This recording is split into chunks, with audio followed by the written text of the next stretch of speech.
Viva Voz, com Vera Magalhães.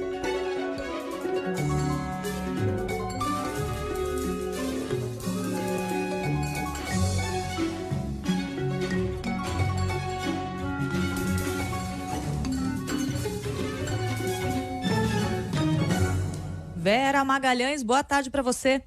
Boa tarde, Cássia. Boa tarde a todo mundo. Uma ótima semana para você e para todos. Vera, vamos falar a respeito desse movimento de policiais que estão fazendo inclusive um protesto hoje em Minas Gerais. A gente trouxe a informação desse protesto, está acontecendo em Belo Horizonte, logo aqui na abertura do CBN Brasil. E aí tem várias coisas que chamam a atenção, né? Eles estão prometendo greve, ainda não é uma paralisação, mas isso pode acontecer. E o comandante-geral da Polícia Militar de Minas liberou a manifestação de militares da ativa, inclusive nessa manifestação.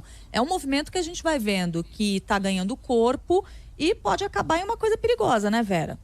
Exatamente, Cássia. A gente já tem precedentes de movimentos desse tipo que acabaram resvalando para motins e para, muitas vezes, atos com extrema violência e até com morte.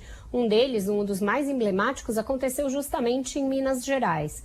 Em 1997, no governo Eduardo Azeredo, houve um reajuste salarial só para os chefes da Polícia Militar, para coronéis e demais chefes. E os praças se amotinaram, houve um movimento muito grave ali, uma greve séria, com caos nas cidades todas, caos no estado, e isso levou à morte de um soldado ali na frente de um quartel de um Cabo Valério, na época, e isso virou um caso nacional, de preocupação nacional. Depois disso, a gente viu motins semelhantes no Espírito Santo, com o apoio do então deputado federal Jair Bolsonaro, ainda antes dele ser presidente, e depois, mais recentemente, no Ceará, já no governo Jair Bolsonaro, aquele que culminou ali com aquela situação da escavadeira, do Cid Gomes, etc., em que houve apoio de deputados que eram oriundos da PM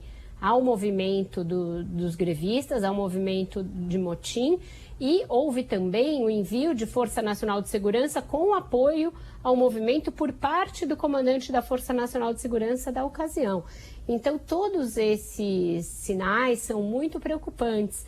A Polícia Militar é uma força armada e, como tal, não pode realizar esse tipo de movimento por reajuste salarial da forma que outras categorias realizam, porque isso resvala para um movimento de chantagem em relação à população que fica refém de servidores que têm a obrigação de protegê-la, que deixam de fazer isso e usam a prerrogativa de estar armados para fazer as suas reivindicações de maneira que a Constituição não cobre e não permite. O Bolsonaro tem sido um incentivador desse tipo de movimentos desde que era deputado, como eu já falei, e o seu governo, com essas várias mesuras feitas aos policiais, em detrimento dos governadores dos estados, passando por cima da hierarquia e da disciplina, acaba criando um caldo de cultura muito perigoso para esse tipo de movimento. Cássia. Inclusive dificultando a ação dos governadores em situações como essa, né, Vera?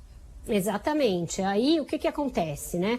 O Bolsonaro vai criando esse caldo de cultura, esse ambiente propício para esse tipo de manifestação que, como eu disse, não tem respaldo constitucional, e os governadores acabaram, de alguma maneira, embarcando nessa onda e têm medo de reprimir manifestações e acabam fazendo várias manifestações, também elas sem nenhum amparo em responsabilidade fiscal e sem saber se podem arcar com esses compromissos. O governador Romeu Zema, de alguma maneira, suscitou esse movimento que está acontecendo agora, quando lá em 2020 prometeu um reajuste de 41% para as forças policiais, e aí policiais, bombeiros e outros, não conseguiu cumprir, pagou apenas uma parcela, não fez um regime de recuperação fiscal que iria trazer os recursos necessários para bancar esse reajuste, e agora esse reajuste virou a razão da manifestação dos policiais. Como você bem disse, o comandante da PM,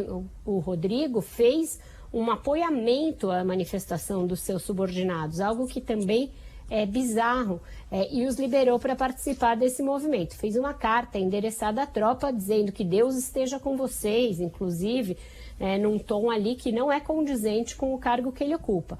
Então vão se somando várias camadas de responsabilidade, pessoas e governantes e chefes que deveriam tomar outra posição e acabam sendo ou coniventes ou até incentivando esse tipo de manifestação. É preocupante o que está acontecendo em Minas e preocupante que possa se espalhar também em outros estados brasileiros. A gente segue acompanhando. Vera, obrigada pela conversa de hoje. Boa semana para você. Ótima semana para você, Cássia, e para todos os nossos ouvintes e espectadores. 1h39.